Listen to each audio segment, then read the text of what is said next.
तो नमस्कार दोस्तों, ये है अनप्रिपेयर्ड बाय हिमांशु।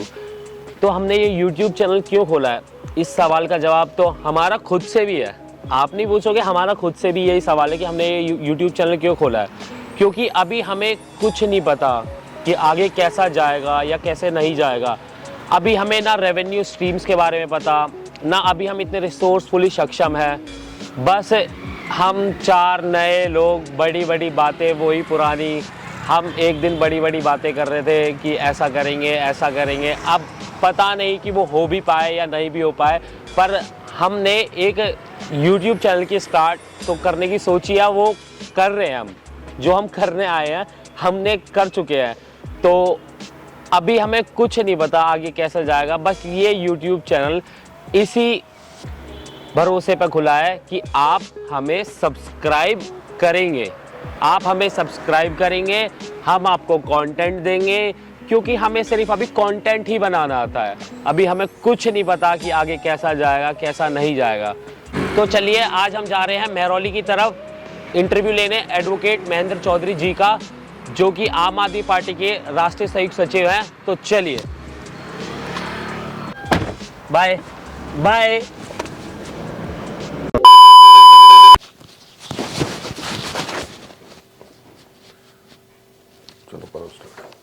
स्टार्ट ही है। मैं आपको थोड़ा शो के बारे में बता देता हूँ। थोड़ा कैजुअल बातें, थोड़ा पॉलिटिकली बातें होंगी। मतलब मैं आज एक लेयर अंदर के महेंद्र चौधरी को जानने आया हूँ। तो वैसे आज हमारे साथ आम आदमी पार्टी के राष्ट्रीय संयुक्त सचिव है श्री महेंद्र चौधरी जी। वैसे मैं आपको किस नाम से बुलाऊँ? ये मेरा नाम है। नाम तो महेंद्र चौधरी है, बट मैं आपको किस नाम से बुलाऊँ? नाम ही है तो और किस वे में बुलाओगे? महेंद्र इंसान का एक परिचय होता है जीवन का। जिस परिचय से वो जीता है उसका नाम उसके माता पिता देते हैं। तो मेरा नाम महेंद्र चौधरी है। 2024 में लोकसभा इलेक्शन है, तो इफ नॉट मोदी तो हु? पता नहीं है, तो देश बताएगा, देश की जनता बताएगी, उसकी सोच क्या है वो बताएगी। अरविंद केजरीवाल जी? हम देश के लिए अच्छा काम कर रहे हैं, शिक्षा के अंदर हम क्रांति लेके आए हैं। तो देश जिसको चाहता है, जिसको मानता है, आने वाले वक्त के अंदर वो आपको 24 में दिखेगा। और मुझे लगता है पूरे देश के अंदर जिस प्रकार से आम आदमी पार्टी उभर के आई है, अरविंद जी ज़रूर फ्रंट लाइनर होंगे और वो पीएम के चेहरे ज़रूर बनेंगे। वैसे आपने राजनीति की शुरुआत कहाँ से करी थी? स्टूडेंट, मेरी पॉलिटिक्स जो है स्टूडेंट टाइम से थी। मैं दिल्ली यूनिवर्सिटी के अंदर हमारी एनएसयूआई विंग हुआ करती थी, पहले मैं कांग्रेस में था, तो वहाँ से मेरी स्टार्ट हुई थी जर्नी। कौन से कॉलेज में थे आप? मैं अरबिंदो में था। औरबिंदो, मालवीय नगर। तो आप मतलब कॉलेज प्रेसिडेंट के लिए लड़े थे या पूरी यूनिवर्सिटी प्रेसिडेंट लेवल पे लड़े थे? मैंने लिंग दो कमेटी आई थी हमारी, उस दौरान तो मेरा नॉमिनेशन कैंसिल हो गया था, लेकिन लड़वाए बहुत हैं, बहुत लड़के लड़ाए। और ज़रूरी नहीं है इलेक्शन लड़ना ही सिर्फ राजनीति होती है। महात्मा गांधी जी ने कोई इलेक्शन नहीं लड़ा था, सुभाष चंद्र बोस ने कोई इलेक्शन नहीं लड़ा था, लेकिन वो भी देश के लीडर हैं। और आज भी मुझे लगता है उनसे बड़े लीडर हिंदुस्तान में आज भी नहीं है। ओके, तो मेरा एक सवाल है आपसे कि आपने कांग्रेस क्यों छोड़ी थी, और कांग्रेस छोड़ी तो आम आदमी पार्टी ही क्यों ज्वाइन करी? जब आप किसी उद्देश्य को लेके चलते हो और वो उद्देश्य अगर पूरा नहीं होता है, तो फिर वो आपका जो प्रयास होता है वो पूरा नहीं हो पाता है। तो मेरा प्रयास था कि महरौली में किस प्रकार से मैं बेहतर काम कर सकता हूँ, किस प्रकार से महरौली को मैं बदल सकता हूँ। तो उसके अंदर आम आदमी पार्टी के जो विचार हैं, जो उनकी कार्यशैली है, मुझे बड़ी प्रभावित की, जिस वजह से मैं आम आदमी पार्टी में आया। हम सब जानते हैं कि आप दिल्ली यूथ कांग्रेस के उपाध्यक्ष थे, वाइस प्रेसिडेंट थे। तो ऐसा ही कोई चीज़ जो आपके ख्याल में हो और अरविंद केजरीवाल जी ना कर पा रहे हो? मुझे तो लगता है अरविंद जी बहुत शानदार काम कर रहे हैं, और यूथ नहीं हर वर्ग के लिए काम कर रहे हैं, और उनकी योजनाओं को वर्ल्ड वाइड एप्रिसिएशन भी मिल रही है कि अरविंद जी एक रोल मॉडल बन के उभरे हैं। अभी देश में जिस प्रकार की राजनीति, घृणा, हिंसा की हुई है, उसके अंदर एक आदमी, एक व्यक्ति सिर्फ काम की बात कर रहा है, एजुकेशन की बात कर रहा है, हेल्थ की बात कर रहा है, किस प्रकार से एक गरीब बच्चा स्कूलों में पढ़ सकता है उसकी बात कर रहा है, कैसे अपना सबसे पंक्ति में सबसे पीछे बैठा हुआ व्यक्ति कैसे आगे आ सकता है उसकी बात कर रहा है, कैसे महिलाएं घर से बाहर निकल के काम कर सकती हैं उस पर काम कर रहे हैं। तो अरविंद जी की सोच को लेके हिंदुस्तान पॉजिटिव है और पॉजिटिव रिजल्ट्स आ भी रहे हैं। तो 2025 में फेब में विधानसभा होगी दिल्ली में, तो आप क्या उसके लिए लड़ना पसंद करोगे? देखो, ये पार्टी के निर्णय होते हैं, पार्टी किसको लड़ाती है, क्या लड़ाती है, वो बाद के निर्णय। मैंने पहले ही बताया, मेरी पहली लड़ाई और पहली इच्छा और पहली सोच ही महरौली है। महरौली के लिए मैं काम करना चाहता हूँ। तो आप मतलब महरौली विधानसभा से लड़ना चाहते हैं? मैं आपसे क्या बोल रहा हूँ, लड़ना तो सब चाहते हैं, हाँ जी। लड़ना शायद आप भी चाहते होगे, लेकिन लड़ाता कौन है? वो पार्टी होती है, पार्टी के निर्णय होते हैं वो हमेशा। ओके, फेवरेट स्पोर्ट्स क्या है? मैं स्पोर्ट्स में रहा हूँ, क्रिकेट खेला है मैंने स्टेट लेवल का। तो वैसे एक सीरियस क्वेश्चन है मेरी तरफ से आपके लिए कि इस साल आईपीएल में आप दिल्ली को सपोर्ट करोगे पंजाब को? अब क्रिकेट देखे हुए मुझे कम से कम 15 साल हो गए हैं। बट क्रिकेट आपकी सरकार तो दोनों जगह है। छोड़ दिया है अब क्रिकेट देखना ही, क्योंकि अब टाइम ही नहीं मिलता। निजी जीवन के अंदर जो रस था वो रस खत्म हो गया अब, क्योंकि वो सार्वजनिक जीवन को रस देना है मुझे। जो मेरे भाव हैं, वो भाव में कैसे अपनी जो अंदर अच्छी फीलिंग है लोगों को कैसे दे सकते हैं, मैं उस पर काम करता हूँ। वैसे अरविंद केजरीवाल जी ने महिलाओं के लिए डीटीसी बस में फ्री टिकट कर दी गई है, और आज के नए दौर पे हम महिला और मतलब लड़का और लड़की में कोई भेदभाव नहीं कर रहे, मतलब लड़का लड़की सब एक समान है। तो फिर महिलाओं के लिए ही टिकट फ्री क्यों? आपको नहीं लगता या ये सिर्फ टिकट फ्री बुजुर्गों और बच्चों के लिए होनी चाहिए थी?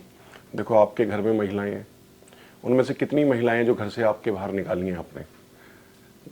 होता क्या है, हिंदुस्तान के अंदर जो सोच और मानसिकता है वो गृहिणी को सिर्फ गृहिणी बना के रखा है।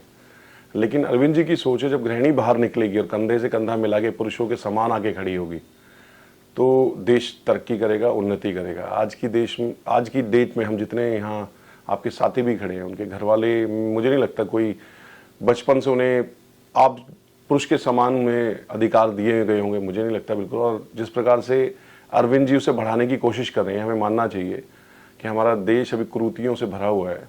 उसमें अरविंद जी एक नई सोच लेके आए कि महिलाएं हमारे कंधे से कंधा मिला के आगे चलें, घर से निकलें, कामकाज में बढ़ें। तो ये उसका एक उदाहरण के रूप में है ये चीज़। और वैसे आपका जो डीडीए लैंड पे जो अवैध तरीके से कब्जे हो रहे हैं उसके ऊपर क्या राय आपकी?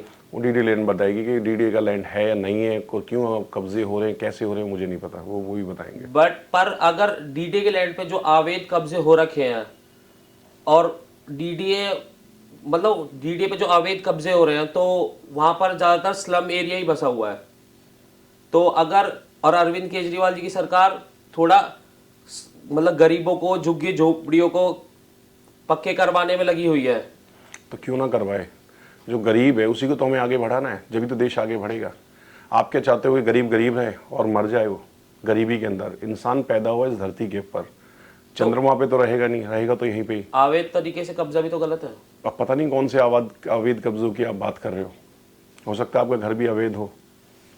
तो वो अवैध वैध वो जो एजेंसी बताती है कौन सा वैध है कौन सा अवैध है। हमारा काम है जो लास्ट में पंक्ति में बैठा हुआ व्यक्ति है, उस व्यक्ति को हम किस प्रकार से आगे लेके जा सकते हैं, हम उस पर काम करते हैं। और वैसे 2019 में शायद 18 में, मेरे को साल तो याद नहीं है, पर आपने एक भूख आंदोलन करी थी, भूख अनशन पे आप बैठे हुए थे महरौली मेट्रो के लिए। तो उसका कुछ निर्णय अब तक आया नहीं वैसे, क्योंकि महरौली की ज़्यादातर जनता का यही सवाल है और हम इस वीडियो के माध्यम से लोगों को बता भी सकते हैं कि उसका क्या स्टेटस है। एक मेट्रो स्टेशन बनने थे 4 हमारी इस असेंबली के अंदर तो उसका रूट चेंज और डाइवर्ट कर दिया था, और उसके अंदर एएसआई के 4 ऑब्जेक्शन थे, जिस ऑब्जेक्शन की वजह से उस मेट्रो का रूट ये चेंज कर रहे थे। अब उसमें पता ही नहीं कौन सा राजनीतिक षड्यंत्र था या कौन से बड़े लोग थे जिन्होंने उस रूट को चेंज कराया। तो मैंने अपनी भूख हड़ताल की कि हम सबको एक होना चाहिए, मिल के बाहर रोड पे निकलना चाहिए और गवर्नमेंट को सचेत करना चाहिए कि जो मूलभूत सुविधाएं एक जहाँ पे सबसे ज़्यादा जनसंख्या रहती है उसको मिलनी चाहिए, ना कि फार्मों के नीचे से, होटलों के नीचे से आप उस मेट्रो को निकाल के लेके जाएं जिसका कोई बेनिफिट भी उस मेट्रो वालों को नहीं होने वाला है, अपनी जो DMRC है उसको नहीं होने वाला है। तो एक प्रयास था, प्रयास करना ही इंसान का हमेशा पहला लक्ष्य होता है। कई बार सफल होता है, कई बार असफल होता है। तो मेट्रो अभी फिलहाल महरौली में नहीं आ रही है। नहीं आ रही। तो वैसे आपको क्या लगता है, आप शहरी इलाके से अभी निगम पार्षद बने हैं, तो आपको क्या लगता है कि ये शहर किसका है? जो गेटेड सोसाइटी में लोग रहते हैं उनका, या जो अपना घर बार छोड़ के फ्लाईओवर के नीचे आके रह रहे हैं उनका? ये शहर किसका है? देखो, शहर इंसान के रहने के लिए होता है। कोई भी समाज जब बनाया जाता है, कोई भी व्यवस्था बनाई जाती है, वो व्यवस्था हमेशा जो वहाँ के निजी निवासी होते हैं उनके लिए बनाई जाती है। तो जहाँ जिस क्षेत्र में मैं हूँ उस क्षेत्र के अंदर कोई भी ऐसा ना तो फ्लाईओवर पड़ता है, ना ही कोई इस टाइप का मैंने कोई व्यक्ति देखा है। मेरे यहाँ पे बहुत शानदार मिक्स कल्चर, मिनी इंडिया अगर आप देखना चाहें तो हिंदुस्तान की महरौली में देख सकते हैं। वैसे आप इस सवाल के लिए वैसे मना नहीं कर सकते, बट मेरा एक सवाल है, एक वियर्ड चीज बताओ आम आदमी पार्टी के बारे में, एक वियर्ड चीज जो आपको कभी लगी हो। मुझे तो कुछ भी नहीं लगा। बड़ी शानदार पार्टी है, शानदार काम करती है, और देश का हर नौजवान नई सोच रखने वाला, आधुनिक सोच रखने वाला इस पार्टी से जुड़ता है और जुड़ भी रहा है। और आम आदमी पार्टी में आपको कौन सा नेता बहुत ज्यादा ही पसंद है जिसको आप फॉलो करते हैं? हम सबके रोल मॉडल अरविंद केजरीवाल जी हैं। सब उन्हीं को पसंद करते हैं। मेरे तो राघव चड्ढा जी हैं। आपके हो सकते हैं, मेरे तो अरविंद जी हैं। अच्छा, एक सेकंड का ब्रेक ले सकते हैं? एक सेकंड का ब्रेक ले सकते हैं? कॉल उठा लीजिए। निकलना है मुझे, क्योंकि कितना मिनट हो गया वैसे? 13 मिनट 14 चल रहा है, मतलब 13 स्टार्ट करें? हाँ करो, मैं तो रेडी। वैसे आप अभी इलेक्ट होके निगम पार्षद बने हो, तो आपको ऐसा ही लगता कि महरौली में बहुत सारी समस्याएं हैं?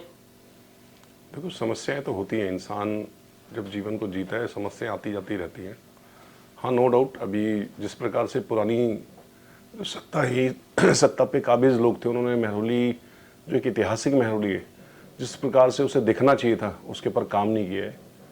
निजी स्वार्थों पे ज़्यादा काम हुआ है महरौली के अंदर, लेकिन सार्वजनिक कामों पे अभी कोई इस प्रकार का मुझे कोई काम ऐसा नहीं दिखा, डेवलपमेंट ऐसी नहीं दिखी जो लोगों के उपयोग के लिए की जा रही हो।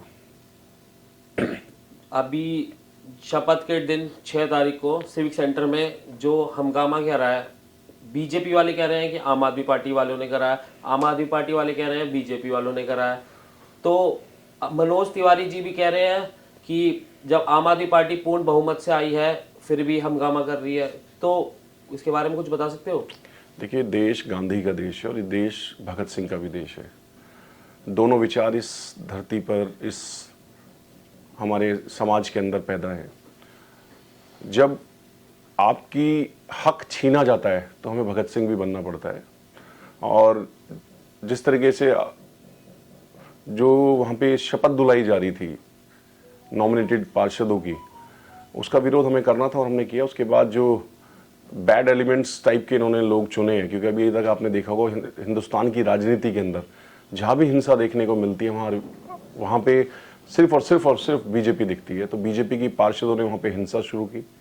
हमारे पार्षदों ने सिर्फ और सिर्फ अपने हक की लड़ाई को, जिस प्रकार से वहाँ पे प्रोटॉन स्पीकर शपथ दिलवाई जा रही थी, वो शपथ को रुकवाने की कोशिश की थी, हिंसा कहीं नहीं की थी। हिंसा का काम सिर्फ बीजेपी का है, हमारा नहीं है। तो हिंसा में कुछ पार्षदों को वैसे लगी भी थी? अब पता नहीं किस किस को लगी है, मेरी नॉलेज में ऐसा कुछ है नहीं अभी। वैसे बीजेपी ने, मैं टारगेट बीजेपी को कर रहा हूँ इस टाइम पे ही, बीजेपी ने उत्तराखंड की सरकार गिराई, बीजेपी ने अरुणाचल प्रदेश की सरकार गिराई, बीजेपी ने महाराष्ट्र की सरकार गिराई। तो आपको नहीं लगता कि बीजेपी एक दिन आम आदमी पार्टी को भी गिरा देगी? देखो, जब हमारे पास 28 लोग थे और इन्हें 6 पार्षद चाहिए थे, कांग्रेस 6 एमएलए चाहिए थे और कांग्रेस के 8 एमएलए थे, वो 8 रेडी हो गए थे ऑलमोस्ट, उनकी डील सेट हो गई थी। लेकिन अरविंद केजरीवाल जी का एक एक सिपाही ना बिका था ना बिका है। गोवा सबसे बड़ा ताजा उदाहरण है, जहाँ पे सिर्फ 2 एमएलए चाहिए थे सरकार बनाने के लिए बीजेपी को, और हमारे 2 ही एमएलए जीते हुए थे। हमारे एमएलए ना तोड़ के उन्होंने कांग्रेस के ही एमएलए तोड़े। आज 11 एमएलए कांग्रेस के टूट के बीजेपी में जा चुके हैं। लेकिन हमारा जो व्यक्ति है वो देशभक्ति और अपने जो क्षेत्र के प्रति उसका प्यार है, जो लगाव है, उसके उसके उसके झंडे तले इस पार्टी को ज्वाइन करता है, जिस वजह से एक भी आदमी आज तक आपने सुना नहीं होगा अरविंद केजरीवाल जी के नेतृत्व वाला जो कभी जाके बीजेपी में जाके बिका हो या ज्वाइन किया हो। अच्छा, वैसे आप कभी अरविंद केजरीवाल साहब के घर गए हो? जाता रहता हूँ। कैसा घर है? जैसा एक सामान्य आदमी का घर होता है वैसा ही घर है। राहुल गांधी के घर गए हो जब कांग्रेस में थे कभी? हाँ गया था, उनका घर भी गया था, कई बार गया था। उनका घर कैसा है? सामान्य व्यक्ति के जैसा, जैसे सामान्य व्यक्ति होता है। बट अकॉर्डिंग टू इंटरनेट तो उनका तो कुछ शाही विला है। ऐसा है, इंटरनेट की दुनिया फेक न्यूज़ों से भरी हुई है। अगर आप फेसबुक चलाते हो तो सुबह से शाम तक इतने सजेशंस आते हैं पेजेस के कि अगर आप देशभक्त हो तो इस पेज को लाइक करो, और आप इस मंदिर को लाइक करोगे तो आपकी मनोकामनाएं पूरी हो जाएंगी। वो सारे फेक पेजेस होते हैं और प्रोपेगेंडा फैलाने वाले पेजेस होते हैं, जिनका काम सिर्फ और सिर्फ फेक न्यूज़ फैलाना होता है। और देश में आज की डेट में एक फेकिज्म जो चल रहा है पूरे, चाहे न्यूज़ के माध्यम से, चाहे मीडिया के माध्यम से, चाहे सोशल मीडिया के माध्यम से, असली स्वरूप और असली व्यक्तित्व बहुत कम देखने को मिलता है। जो विचार हमारी आज़ादी के मतवाले छोड़ के गए थे, जो विचार हमारे पुरखे छोड़ के गए थे, उन विचारों पे अब हमारा देश काम नहीं कर रहा है फिलहाल। तो वैसे आपका फेक न्यूज़ पे क्या ओपिनियन है? देखो, मैं क्या ओपिनियन दे सकता हूँ, ये तो जो डाल रहा है वही बता सकता है उसका क्या ओपिनियन है। मेरा तो ये है, एक जीवन प्रभु ने दिया है, हमेशा उसको पॉजिटिव नज़रिए से जीना चाहिए। नेगेटिवनेस तो दुनिया दे ही रही है आपको, और आप भी अगर प्रकृति के अंदर नेगेटिवनेस फैला रहे हैं तो मेरे हिसाब से यही सबसे बड़ा पाप है। वैसे ऑपोजिशन बोल रहे हैं कि ये गोदी मीडिया है, तो क्या आपको भी लगता है कि ये गोदी मीडिया है? पता नहीं, गोदी मीडिया है नहीं है तो वही बता सकते हैं जो मीडिया और चैनल को चला रहे हैं। एनडीटीवी भी अब अडानी जी ने खरीद लिया है। बोलता हूँ, जिन्होंने खरीदा है वही बता सकते हैं उनका क्या यूज़ करने वाले हैं। What is your opinion on homosexuality? इस पे मैंने ना तो अध्ययन किया है और ना मैं इस पे ज़्यादा मतलब सोचा ही नहीं इस बारे में कभी। आप आम आदमी पार्टी के राष्ट्रीय सचिव भी हैं, आप एक एडवोकेट भी हैं, आप हरियाणा से आम आदमी पार्टी के सह प्रभारी भी हैं, और डीयू के एक कॉलेज के चेयरपर्सन भी हैं। तो इतना सब काम एक साथ कैसे कर लेते हो? काम करने की आदत है तो काम हो जाता है। अगर आप काम करना चाहते हैं कि सुबह आपको 6 बजे उठना है और रात को 12 बजे सोना है तो आप कर सकते हो। और आपको उठना अगर 12 बजे और सोने के लिए भी आपको लेट जाना है तो आपके ऊपर है, आप कैसी दिनचर्या से अपने जीवन को जीते हैं। एक मजदूर जब अपना गड्ढा खोदता है तो उस गड्ढे खोदने में वो 47 डिग्री के टेम्परेचर में भी खोद देता है, और हम उस 47 डिग्री टेम्परेचर में बाहर भी जाना नहीं चाहते। तो ये शरीर है, जैसा आप इसको बनाना चाहो वैसा बन सकता है। तो मैंने तो अपना शरीर ऐसा बना रखा है कि 24 घंटे में समाज को देता हूँ और देना चाहता हूँ, और जो भी मैं पॉजिटिवनेस या पॉजिटिव थॉट्स इस जहान में छोड़ के जा सकता हूँ उस पर मैं काम करता हूँ। अगर इन सब में से एक भी डेजिग्नेशन अगर हम चाहते हैं तो हम क्या करें? करो, मेहनत करो, मेहनत करने से सब कुछ मिलता है। मेहनत in sense what? Perfect practice make man perfect. आपको पता ही नहीं होगा क्या प्रैक्टिस करनी है तो आप लगे हुए, आपको पता ही नहीं किस गोल पे जाना है। आपको गोल पता होना चाहिए, उसके पर फिर जो आपकी टाइमिंग है, परफेक्शन है, वो हमेशा फिट होना चाहिए। आप हर चीज़ को अचीव कर सकते हो। तो एक लास्ट चीज बोल दीजिए मेन कैमरे में कि अनप्रिपेयर्ड बाय हिमांशु को सब्सक्राइब करें मेन कैमरे में। अच्छा, हिमांशु ने बहुत अच्छी शुरुआत की है और अभी मुझे ऐसा लगता है कि अभी प्रिपरेशन तो बहुत दूर की बात है, बहुत कुछ सीखने की ज़रूरत है और आदमी धीरे धीरे सीखता है। और मुझे पूरा यकीन है एक दिन हिमांशु का चैनल बहुत शानदार, हिंदुस्तान में बहुत अच्छे टॉप लेवल पे जाएगा। उसके लिए मैं अभी से मुबारकबाद देता हूँ, कि पूरी टीम को मुबारकबाद देता हूँ।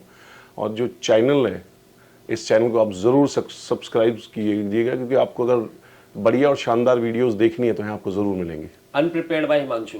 अनप्रिपेयर्ड बाय हिमांशु। और क्यों करना ये भी बता दीजिए। आपको अच्छी वीडियोस और समाज के अंदर जागरूकता आपको कैसे मिलती है उसको ज़रूर आपको देखने। असल में अनप्रिपेयर्ड है, कुछ भी प्रिपेयर्ड नहीं था। तो मैं कौन सा प्रिपेयर था? आपने जो बोला मैंने आंसर दे दिया आपको। नहीं, बट आपने थोड़ा सीरियस वे में दिया, मैं थोड़ा चाहता था थोड़ा फन कंटेंट होता। अब पता नहीं, मैं आपको लग रहा है वो सीरियस हूँ, हो सकता है मैं सिंसियर हूँ, कह सकते हैं। बट ये सब कुछ अनप्रिपेयर्ड था, कुछ भी प्रिपेयर्ड नहीं था। ठीक है, ताली मारिए। Thank you.